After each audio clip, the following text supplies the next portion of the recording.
ചുമയ്ക്കുള്ള cough സിറപ്പുകൾ പ്രധാനമായിട്ട് രണ്ട് തരത്തിലുണ്ട്. ഒന്ന് ചുമ നിർത്താൻ സഹായകമായിട്ടുള്ള, അതായത് ഡ്രൈ കോഫ്, വരണ്ട ചുമയ്ക്കായിട്ടുള്ള കഫ് സിറപ്പുകളുണ്ട്.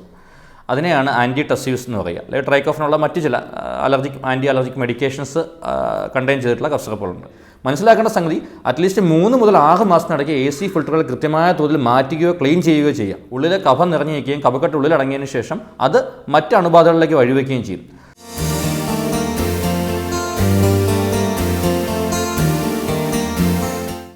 നമസ്കാരം, എൻ്റെ പേര് ഡോക്ടർ മഹേഷ് ദേവ്, എഴുകോൺ ESI ഹോസ്പിറ്റലിലെ പൾമണോളജിസ്റ്റാണ്. കഴിഞ്ഞ എപ്പിസോഡിൽ നമ്മൾ ശ്വാസകോശ ആരോഗ്യ സംരക്ഷണത്തെപ്പറ്റി ഡിസ്കസ് ചെയ്തുകൊണ്ടിരിക്കുകയായിരുന്നു. കുറച്ച് നിർദ്ദേശങ്ങളാണ് നമ്മൾ ഡിസ്കസ് ചെയ്തിരുന്നത്. തുടരാൻ നമുക്ക് ആ നിർദ്ദേശങ്ങളെപ്പറ്റി. മറ്റൊരു പ്രധാന വസ്തുത കഫ് സിറപ്പുകളുടെ ഉപയോഗത്തെ പറ്റിയാണ്. ചുമയ്ക്ക് ഏറ്റവും പ്രധാന പ്രശ്നം ഇപ്പോൾ ആൾക്കാർ അലട്ടുന്നത്, പ്രത്യേകിച്ച് കോവിഡ് മാറി ഉള്ള പോസ്റ്റ് കോവിഡ് ഫേസിൽ ആൾക്കാർ അലട്ടുന്നത്, നമ്മുടെ ക്ലിനിക്കിൽ കാണാൻ വരുന്ന ആൾക്കാർ അലട്ടുന്ന ഒരു പ്രധാന പ്രശ്നം എന്ന് പറയുന്നത് ചുമയാണ്, നിർത്താതെയുള്ള ചുമയാണ്. അപ്പോൾ അതുകൊണ്ട് തന്നെ അതൊരു സോഷ്യൽ സ്റ്റിഗ്മയായിട്ട് കാണുന്നതുകൊണ്ട് തന്നെ മിക്ക ആൾക്കാർ എന്ത് ചെയ്യും, കൂടുതലും ചുമയ്ക്കുള്ള സിറപ്പുകൾ ഓവർ ദ കൗണ്ടറായിട്ട് മെഡിക്കൽ ഷോപ്പുകളിലൊക്കെ പോയി വാങ്ങി ഉപയോഗിച്ച് ഒരു 2-3 തവണയൊക്കെ 2-3 ബോട്ടിലൊക്കെ തീർന്നിട്ടും ചുമ കുറയാതെ വരുമ്പോഴാണ് നമ്മളെ കാണാൻ വരിക. അപ്പോൾ പ്രധാനപ്പെട്ട സംഗതി എന്താണെന്ന് വെച്ച് കഴിഞ്ഞാൽ ഈ കഫ് സിറപ്പുകളെ പറ്റിയുള്ള ഒരു ദൂഷ്യവശം നിങ്ങളോട് ഡിസ്കസ് ചെയ്യാനാണ് ഉദ്ദേശിക്കുന്നത്. അതായത് ചുമയ്ക്കുള്ള കഫ് സിറപ്പുകൾ പ്രധാനമായിട്ട് രണ്ട് തരത്തിലുണ്ട്.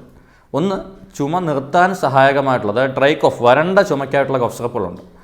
അതിനെയാണ് ആൻറ്റി ടസീവ്സ് എന്ന് പറയുക. അല്ലെങ്കിൽ ഡ്രൈ കോഫിനുള്ള മറ്റ് ചില ആൻറ്റി അലർജിക് മെഡിക്കേഷൻസ് കണ്ടെയ്ൻ ചെയ്തിട്ടുള്ള കഫ് സിറപ്പുകളുണ്ട്. അതോടൊപ്പം തന്നെ കഫമുള്ള ചുമയ്ക്ക്, കഫം പുറത്ത് കളയാനായിട്ട് സഹായകമായിട്ടുള്ള കഫ് സിറപ്പുകളുമുണ്ട്. അതിനെ എക്സ്പെക്ടറൻറ്റുകളെന്നാണ് പറയുക. അതായത് കഫം കുറച്ച് നേർപ്പിച്ചിട്ട് ചുമച്ച് തുപ്പാൻ നമുക്ക് സഹായകമായിട്ടുള്ള മരുന്നുകളാണവ. ഇങ്ങനെയുള്ള രണ്ട് തരത്തിലുള്ള കഫ് സിറപ്പ് ഉപാധികളാണ് നമുക്കുള്ളത്. പ്രശ്നം എന്താണെന്ന് വെച്ച് കഴിഞ്ഞാൽ മിക്ക ആൾക്കാർക്കും നല്ല കഫക്കെട്ടുള്ളിലുണ്ടാകുമ്പോൾ പോലും ചുമ നിർത്താനായിട്ടുള്ള കഫ് സിറപ്പുകൾ വാങ്ങി അത് ഉപയോഗിക്കുമ്പോഴാണ് ഇതിൽ അപകടം ഉണ്ടാകുക. പ്രധാനമായിട്ടും ഈ പറഞ്ഞ രീതിയിൽ നല്ല കഫക്കെട്ടുള്ള ഒരു വ്യക്തി നേരെ മെഡിക്കൽ ഷോപ്പിൽ പോയി കഫ് സിറപ്പുകൾ വാങ്ങി ഉപയോഗിക്കുന്ന ഒരു പ്രവണത ഏറി വരികയാണ് ഈ കോവിഡ് കാലഘട്ടത്തിൽ. അതിൽ പ്രധാനപ്പെട്ട ഒരു സംഗതി മനസ്സിലാക്കേണ്ടത്, മിക്കപ്പോഴും നമുക്കുണ്ടാകുന്ന ചുമ പലപ്പോഴും കഫം പുറത്ത് കളയാനായിട്ടുള്ള ബോഡിയുടെ ഒരു ഉപാധിയാണത്. അപ്പോൾ കഫക്കെട്ടുള്ള ചുമയെ നമ്മൾ ഈ പറഞ്ഞ കഫം നിർത്താനായിട്ടുള്ള, അതല്ലെങ്കിൽ ചുമ നിർത്താനായിട്ടുള്ള മരുന്നുകൾ ഉപയോഗിച്ച് നിയന്ത്രിക്കുന്നതാണ് ഇതിലെ അപകടകരമായ വസ്തുത എന്ന് പറയുന്നത്. പ്രധാനമായിട്ടും ഉള്ളിൽ കഫക്കെട്ടുണ്ട്. അപ്പോൾ കഫം പുറത്ത് കളയാൻ സഹായകമായിട്ടുള്ള എക്സ്പെക്ടറൻ്റൽ വിഭാഗത്തിൽപ്പെട്ട മരുന്നുകളാണ് നമ്മൾ ഉപയോഗിക്കേണ്ടിയിരിക്കുക. പക്ഷേ ഇദ്ദേഹം നേരെ മെഡിക്കൽ ഷോപ്പിൽ പോയിട്ട് ഉപയോഗിക്കുന്ന മരുന്നുകളെന്ന് പറയുന്നത് ചുമ നിർത്താൻ സഹായകമായിട്ടുള്ള മരുന്നുകളായിരിക്കും. അപ്പോൾ എന്താ സംഭവിക്കുക, ഉള്ളിലെ കഫം നിറഞ്ഞിരിക്കുകയും കഫക്കെട്ട് ഉള്ളിൽ അടങ്ങിയതിന് ശേഷം അത് മറ്റ് അണുബാധകളിലേക്ക് വഴിവെക്കുകയും ചെയ്യും. അത് വേണമെങ്കിൽ ശ്വാസകോശത്തിൻ്റെ അണുബാധയായിട്ടുള്ള ന്യൂമോണിയയിലേക്ക് പോകാം, അല്ലെങ്കിൽ അത് ഒരു ലെവലിലും കൂടെ, ഒരു പടിയും കൂടെ കടന്നതിന് ശേഷം ലങ് ആപ്സസ് അഥവാ ശ്വാസകോശത്തിൽ പഴുപ്പുണ്ടാകുന്ന അവസ്ഥയിലേക്കൊക്കെ പോകാം. ഇങ്ങനെയുള്ള ഗുരുതര പ്രത്യാഘാതങ്ങളാണ് നമ്മൾ സാധാരണഗതിയിൽ നിസ്സാരമായ മെഡിക്കൽ ഷോപ്പുകളിൽ നിന്ന് വാങ്ങുന്ന ഈ പറഞ്ഞ രീതിയിലുള്ള കഫ് സിറപ്പ് മെഡിക്കേഷൻ മൂലം നമുക്കുണ്ടാകാൻ സാധ്യതയുള്ളത്. അതുകൊണ്ട് മനസ്സിലാക്കേണ്ട സംഗതി ഇത്രയേ ഉള്ളൂ, ഏത് തരത്തിലുള്ള ചുമയാണോ അതനുസരിച്ചിട്ടാണ് കഫ് സിറപ്പുകൾ ഉപയോഗിക്കുക. പിന്നെ വേറൊരു കാര്യം കൂടെ പറയാനുള്ളത്, ഈ കഫ് സിറപ്പുകൾ പ്രത്യേകിച്ച് വലിയ മാജിക്കൽ മെഡിക്കേഷൻസ് ഒന്നുമല്ല. നമുക്ക് എന്താണോ ബുദ്ധിമുട്ടുള്ളത് അതിനെ ചികിത്സ എടുത്ത് മാറ്റിയെങ്കിൽ മാത്രമേ ഈ പറഞ്ഞ ലക്ഷണങ്ങൾ മാറുകയുള്ളൂ. വെറുതെ രോഗലക്ഷണത്തിന് വേണ്ടിയുള്ള ഒരു മരുന്ന് മാത്രമാണ് ഈ കഫ് സിറപ്പ് പോലുള്ള ഉപാധികൾ. കഴിയുന്നതും അങ്ങനെയുള്ള ലക്ഷണങ്ങളെ ഒഴിവാക്കി കഴിഞ്ഞാൽ പ്രശ്നം ഉണ്ടാകുന്നത് എന്താണെന്ന് വെച്ച് കഴിഞ്ഞാൽ നമുക്ക് വളരെ നേരത്തെ തന്നെ ഒരു രോഗം, പല രോഗങ്ങളുടെയും ആദ്യ ലക്ഷണങ്ങൾ ഈ പറഞ്ഞ നിർത്താതെയുള്ള ചുമകളായിരിക്കും. അപ്പോൾ അത് കണ്ടെത്താനായിട്ടുള്ള നമ്മുടെ ശരീരം കാണിക്കുന്ന ഒരു ലക്ഷണത്തെ നമ്മൾ ഈ പറഞ്ഞ രീതിയിലുള്ള മരുന്നുകൾ ഉപയോഗിച്ച് ഒഴിവാക്കി കഴിഞ്ഞാൽ, അതിനെ സപ്രസ് ചെയ്ത് വെച്ച് കഴിഞ്ഞാൽ എന്താ സംഭവിക്കുന്നതെന്ന് വെച്ച് കഴിഞ്ഞാൽ കുറച്ചുകൂടെ മൂർച്ഛിച്ച അവസ്ഥയിൽ, രോഗം കുറച്ച് തീവ്രമാകുന്ന അവസ്ഥയിലായിരിക്കും പിന്നെ നമുക്ക് കണ്ടെത്താൻ കഴിയുക. അങ്ങനെ ആകുമ്പോൾ എന്താ വയ്ക്കുക, ചികിത്സയുടെ ചിലവ് കൂടും, ചികിത്സിച്ചാലുള്ള ഫലം കുറയും, അതനുസരിച്ച് രോഗിയുടെ കോംപ്ലിക്കേഷൻ്റെ റേറ്റ്, അതിൻ്റെ മറ്റ് ഫലങ്ങൾ നെഗറ്റീവായിട്ട് വരികയും ചെയ്യും. അതുകൊണ്ട് തന്നെ വളരെ കൃത്യമായിട്ട് നമ്മൾ മനസ്സിലാക്കേണ്ട സംഗതി, അനാവശ്യമായി കഫ് സിറപ്പിൻ്റെ ഉപയോഗം ഒഴിവാക്കുക. അങ്ങനെ നമുക്ക് നിർത്താത്ത രീതിയിലുള്ള ചുമയുണ്ട്, 2 ആഴ്ചയിൽ കൂടുതൽ ചുമയുണ്ടെങ്കിൽ ആദ്യം തന്നെ നമ്മൾ മനസ്സിലാക്കേണ്ട സംഗതി, ഒരു ഡോക്ടറെ പോയി കണ്ട് കഫപരിശോധന നടത്തുകയോ അല്ലെങ്കിൽ മറ്റ് ചികിത്സകൾ ചെയ്യുകയോ ചെയ്യേണ്ടി വരും. ചിലപ്പോൾ നെഞ്ചിൻ്റെ എക്സ്റേ എടുക്കേണ്ടതായിട്ട് വരും. മറ്റ് ബുദ്ധിമുട്ടുകളൊന്നും ഇല്ല എന്നുണ്ടെങ്കിൽ ഡോക്ടറുടെ നിർദ്ദേശപ്രകാരം നിങ്ങൾക്ക് ഈ പറഞ്ഞ പ്രകാരമുള്ള മരുന്നുകൾ ഉപയോഗിക്കാനും പറ്റും. ഇത്രയാണ് കഫ് സിറപ്പുകളെ പറ്റി നമ്മൾ മനസ്സിലാക്കിയിരിക്കേണ്ടത്. ഇനി അടുത്തതായി മനസ്സിലാക്കേണ്ട ഒരു നിർദ്ദേശം എന്ന് പറയുന്നത് വായു സഞ്ചാരത്തെ പറ്റിയാണ്. അതായത് നമുക്കറിയാം, നമ്മുടെ മറ്റ് അവയവങ്ങളെക്കാൾ കൃത്യമായ തോതിൽ അന്തരീക്ഷവുമായി ഏറെ അടുപ്പം പുലർത്തുന്ന ഒരു അവയവമാണ് ശ്വാസകോശം. അതായത് നമ്മുടെ ശ്വാസകോശം, നേരത്തെ ഞാൻ വിവരിച്ചതുപോലെ തന്നെ അന്തരീക്ഷത്തിലെ ഓക്സിജൻ നാം നാസാരന്ധ്രങ്ങൾ വഴി ഉള്ളിലോട്ട് പോയി ഈ ശ്വാസക്കുഴൽ വഴി ശ്വാസകോശങ്ങളിലെത്തി ആൽവിയോളസ് വഴി രക്തത്തിലേക്ക് കലരുകയാണ് ചെയ്യുക. അവിടുന്ന് കാർബൺ ഡൈ ഓക്സൈഡിനെ തിരിച്ച് ഈ പറഞ്ഞ കുഴലുകൾ വഴി തിരിച്ച് പുറത്തേക്ക് പോകുന്നൊരു പ്രതിഭാസമാണ് ശ്വസന വ്യവസ്ഥയുടെ ആണിക്കൽ എന്ന് പറയുന്നത്. അപ്പോൾ അന്തരീക്ഷവുമായിട്ട് അത്രയേറെ അടുപ്പം പുലർത്തുന്ന ഒരു അവയവം തന്നെയാണ് നമ്മുടെ ശ്വാസകോശം. അപ്പോൾ അതുകൊണ്ട് തന്നെ കൃത്യമായ വായു അകത്തോട്ട്, അതായത് ശുദ്ധമായ ഓക്സിജൻ കലർന്ന വായു അകത്തോട്ട് ചെന്നെങ്കിൽ മാത്രമേ ഈ പറഞ്ഞ ഉപാപചയ പ്രവർത്തനങ്ങൾ കൃത്യമായ തോതിൽ നടക്കുകയുള്ളൂ, കൃത്യമായ ഓക്സിജൻ കാർബൺ ഡൈ ഓക്സൈഡ് വിനിമയം നമുക്ക് സാധ്യമാവുകയുള്ളൂ. അപ്പം അതുകൊണ്ട് തന്നെ കൃത്യമായ നല്ല ശുദ്ധമായ വായു അകത്തേക്ക് എത്തിക്കുക എന്നുള്ളതിൻ്റെ ധർമ്മമാണ് നമുക്ക് വേണ്ടത്. അപ്പോൾ അങ്ങനെയുള്ള സാഹചര്യം നമ്മൾ ഒരുക്കി കൊടുക്കുക എന്നുള്ളതാണ് ഏറ്റവും പ്രധാനം. അതിനായിട്ട് എന്ത് ചെയ്യുക? കൃത്യമായ വായുസഞ്ചാരം നമ്മൾ കഴിയുന്ന ചുറ്റുപാടിൽ ഉറപ്പുവരുത്തുക. പലപ്പോഴും നമുക്കറിയാം നല്ല രീതിയിൽ വീടുകൾ നമ്മൾ പണിയാറുണ്ട്, എന്നാൽ കൃത്യമായ വെന്റിലേഷൻ, കൃത്യമായ വായു പ്രവാഹവും അവിടെ ഉറപ്പുവരുത്താറില്ല. ലോകാരോഗ്യ സംഘടനയുടെ കണക്കനുസരിച്ചിട്ട് കൃത്യമായ ക്രോസ് വെന്റിലേഷൻ വേണം. അതായത് വായു കയറി ഇറങ്ങി പോകുന്ന ഒരു സാഹചര്യം നമ്മൾ താമസിക്കുന്ന ചുറ്റുപാടുകളിൽ ഒരുക്കേണ്ടത് വളരെ അത്യന്താപേക്ഷിതമായ കാര്യമാണ്. എങ്കിൽ മാത്രമേ കൃത്യമായ തോതിൽ ഈ പറഞ്ഞ രീതിയിൽ കൃത്യമായ ഓക്സിജൻ അടങ്ങിയ വായു അകത്തോട്ട് എത്തുകയും അതനുസരിച്ച് എല്ലാ പ്രവർത്തനങ്ങളും നടന്നതിന് ശേഷം കാർബൺ ഡൈ ഓക്സൈഡ് പുറത്തേക്ക് പോകാനുള്ള സാഹചര്യം ഒരുങ്ങുകയും ചെയ്യുള്ളൂ. അപ്പോൾ അതുകൊണ്ട് തന്നെ കൃത്യമായ വായുസഞ്ചാരവും വായുപ്രവാഹവും ഉറപ്പുവരുത്തുക. പിന്നെ ആവശ്യമുണ്ടെങ്കിൽ എ സി ഉപയോഗിക്കാം. പക്ഷേ എ സി ഉപയോഗിക്കുമ്പോൾ നാം ശ്രദ്ധിക്കേണ്ട കാര്യം ഫിൽറ്ററുകൾ കാലാകാലങ്ങളിൽ മാറ്റുക. പലപ്പോഴും എ സി ഒരിക്കൽ വാങ്ങിച്ചു കഴിഞ്ഞാൽ നമ്മളത് കൃത്യമായി പ്രവർത്തിച്ചുകൊണ്ടിരിക്കും. വർഷങ്ങൾ കഴിഞ്ഞ് എ സി കേടാകുമ്പോഴായിരിക്കും ചിലപ്പോൾ പലപ്പോഴും നമ്മൾ ഫിൽറ്റർ പോലും ചേഞ്ച് ചെയ്യുന്നതിനെക്കുറിച്ച് ആലോചിക്കുക. മനസ്സിലാക്കേണ്ട സംഗതി, അറ്റ്ലീസ്റ്റ് 3 മുതൽ 6 മാസത്തിനിടയ്ക്ക് എ സി ഫിൽറ്ററുകൾ കൃത്യമായ തോതിൽ മാറ്റുകയോ ക്ലീൻ ചെയ്യുകയോ ചെയ്യാം.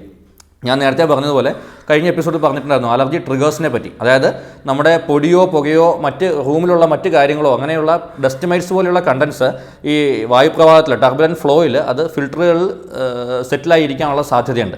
അപ്പോൾ ആ ഫിൽറ്ററുകൾ കൃത്യമായ തോതിൽ ക്ലീൻ ചെയ്യുന്നില്ല എന്നുണ്ടെങ്കിൽ പിന്നെയും നമ്മൾ എ സി ഓണായി കഴിയുമ്പോൾ ഇതേ പൊടികൾ റീസർക്കുലേറ്റ് ചെയ്യാനും റൂമിൽ റീസർക്കുലേറ്റ് ചെയ്യാനും അത് നമ്മുടെ ശ്വാസനാളത്തിലകത്തേക്ക് പോകാനും സാധ്യതയുണ്ട്. അതുവഴി ഞാൻ ഈ പറഞ്ഞ പോലെ അലർജി ട്രിഗേഴ്സ്, അതായത് നമുക്ക് അലർജി പ്രശ്നങ്ങൾ അതുമൂലം മൂർച്ഛിക്കാനുള്ള സാധ്യത ട്രിഗറിംഗ് ഫാക്ടറായിട്ട് വർത്തിക്കുകയും അതുമൂലം മൂർച്ഛിക്കാനുള്ള സാധ്യത ഉണ്ടെന്നുള്ളതും കൂടെ ഓർമ്മിപ്പിക്കട്ടെ. അതുകൊണ്ട് തന്നെ കൃത്യമായ വായുസഞ്ചാര റൂമുകൾ ഉറപ്പുവരുത്തുന്നതാണ് അടുത്ത നിർദ്ദേശത്തിൽ പറയാനുള്ളത്. നമ്മൾ കഴിക്കുന്ന ആഹാരത്തെ പറ്റിയാണ്. ശ്വാസകോശത്തിനായിട്ട് പ്രത്യേക ഫുഡോ എന്ന് നിങ്ങൾ ചോദിക്കുന്നുണ്ടാവും. അങ്ങനെയല്ല ഉദ്ദേശിച്ചത്. പക്ഷേ നാം കഴിക്കുന്ന ആഹാരവും നമ്മുടെ ഒരു രോഗപ്രതിരോധ സംവിധാനത്തിന് വളരെ ഇമ്പോർട്ടൻ്റ് ആയിട്ടുള്ള കാര്യം. നമുക്ക് ഏവർക്കും അറിയാം, ഏതൊരു രോഗത്തിൻ്റെയും പ്രതിരോധ ശക്തി എന്ന് പറയുന്നത് നമ്മുടെ നല്ല ശക്തമായ രോഗപ്രതിരോധ സംവിധാനം, ഇമ്മ്യൂൺ സിസ്റ്റം നമുക്ക് ഉണ്ടായിരിക്കുക എന്നുള്ളതാണ്. അതിൻ്റെ ഏറ്റവും പ്രധാന സംഗതി എന്ന് പറയുന്നത് നാം അകത്തേക്ക് കഴിക്കുന്ന ആഹാര പദാർത്ഥങ്ങളുടെ ക്വാളിറ്റിയാണ്. അപ്പോൾ അത് ഏറ്റവും വില കൂടിയ ജങ്ക് ഫുഡുകളല്ല നമ്മൾ കഴിക്കേണ്ടത്, വില കൂടിയ രീതിയിലുള്ള ഹൈ ക്വാളിറ്റി ആഹാരങ്ങളല്ല കഴിക്കേണ്ടത്. നമുക്ക് വേണ്ടത് കൃത്യമായ തോതിലുള്ള സമീകൃത ആഹാരമാണ്. അതായത് ബാലൻസ്ഡ് ഡയറ്റ് എന്ന് പറയും. അതൊരിക്കലും ഈ പറഞ്ഞ രീതിയിൽ നമ്മൾ UK മോഡൽ ഫുഡോ US മോഡൽ ഫുഡോ ഒന്നും വേണ്ട. നമ്മൾ ജീവിക്കുന്ന ചുറ്റുപാടിൽ നമുക്ക് ലോക്കലി അവൈലബിൾ ആയിട്ടുള്ള ഫുഡുകൾ അതിൻ്റെ പോഷകാംശത്തിൻ്റെ തോതിൽ സെലക്ട് ചെയ്ത് കൃത്യമായി ഉപയോഗിക്കുക എന്നുള്ളതാണ് നമ്മൾ ഉദ്ദേശിക്കുന്നത്. നമുക്കറിയാം, നമ്മുടെ ജീവൽ പ്രവർത്തനങ്ങൾ നടത്താനായിട്ടുള്ള ഏറ്റവും പ്രധാനപ്പെട്ട സംഗതി എന്ന് പറയുന്നത് കാർബോഹൈഡ്രേറ്റ് അഥവാ അന്നജമാണ്. അത് നമ്മൾ കഴിക്കുന്ന ആഹാരത്തിൻ്റെ 60% വേണം. പിന്നെ പ്രോട്ടീനുകളാണ്. അതാണ് ബിൽഡിംഗ് ബ്ലോക്സ് എന്ന് പറയാം. നമ്മുടെ മസിലുകളുടെയും മറ്റ് ഡെവലപ്മെൻറ്റുകളുടെയും എല്ലാം ആണിക്കല്ലുകൾ എന്ന് പറയുന്നത് ഈ പറഞ്ഞ പ്രോട്ടീനുകളാണ്. അപ്പം പ്രോട്ടീനുള്ള ഒരു 20-25% മുകളിൽ പ്രോട്ടീൻ ഉണ്ടായിരിക്കണം.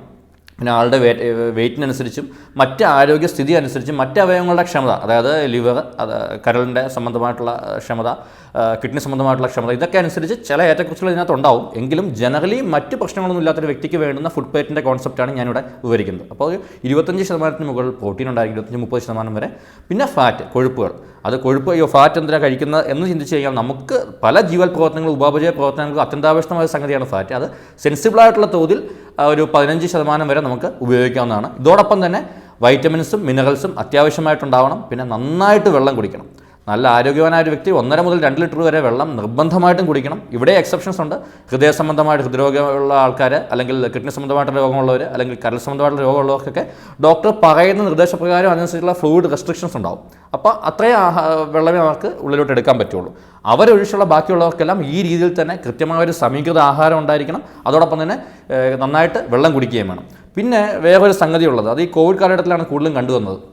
അതായത് വൈറ്റമിൻ സിയുടെ ക്യാപ്സൂൾ വാങ്ങി കഴിക്കുക, വൈറ്റമിൻ ഡിയുടെ ക്യാപ്സൂൾ വാങ്ങി കഴിക്കുക, മൾട്ടിവിറ്റാമിൻ ഗുളികൾ കഴിക്കുക. എന്തിനാ? രോഗപ്രതിരോധ സംവിധാനം വർദ്ധിപ്പിക്കും എന്ന് പറഞ്ഞിട്ടുണ്ട് എന്ന് പറഞ്ഞിട്ട് എവിടെയൊക്കെയോ പറഞ്ഞു, വായിച്ചു. വാട്സപ്പ് യൂണിവേഴ്സിറ്റികളായിരിക്കണം മിക്കപ്പോഴും. പക്ഷേ നമ്മൾ മനസ്സിലാക്കേണ്ട സംഗതി, ഇതൊന്നും ഗുളിക രൂപത്തിൽ കഴിച്ച് ഉൽപ്പാദിപ്പിക്കേണ്ട ഒരു കാര്യമല്ല. നമ്മൾ ഡേ ടു ഡേ ലൈഫിൽ കഴിക്കുന്ന ആഹാരപദാർത്ഥങ്ങളിൽ നിന്ന് തന്നെ നമുക്ക് വ്യക്തമായിട്ടുള്ള രീതിയിലുള്ള രോഗപ്രതിരോധ സംവിധാനം ഊട്ടിയുറപ്പിക്കാൻ പറ്റുന്ന വൈറ്റമിൻസ് കിട്ടും. അതായത് ഈ വൈറ്റമിൻ സിയുടെ ഗുളിക കഴിക്കുന്നതിനേക്കാൾ എത്രയോ നല്ലതാണ് ഒരു നെല്ലിക്ക കഴിക്കുന്നത്. അതിനകത്ത് നമുക്ക് ഒരു ദിവസം വേണ്ടുന്ന വൈറ്റമിൻ സിയുടെ അളവുണ്ടാവും. അല്ലെങ്കിൽ ഓറഞ്ച് കഴിക്കുക, പപ്പായ കഴിക്കുക, ഇതിനകത്തൊക്കെ വൈറ്റമിൻ സിയുടെ അളവുണ്ടാവും. പിന്നെ വൈറ്റമിൻ എ ആണ് ഉദ്ദേശിക്കുന്നതെന്നുണ്ടെങ്കിൽ ഇലക്കറികൾ ധാരാളമായിട്ടുണ്ട്.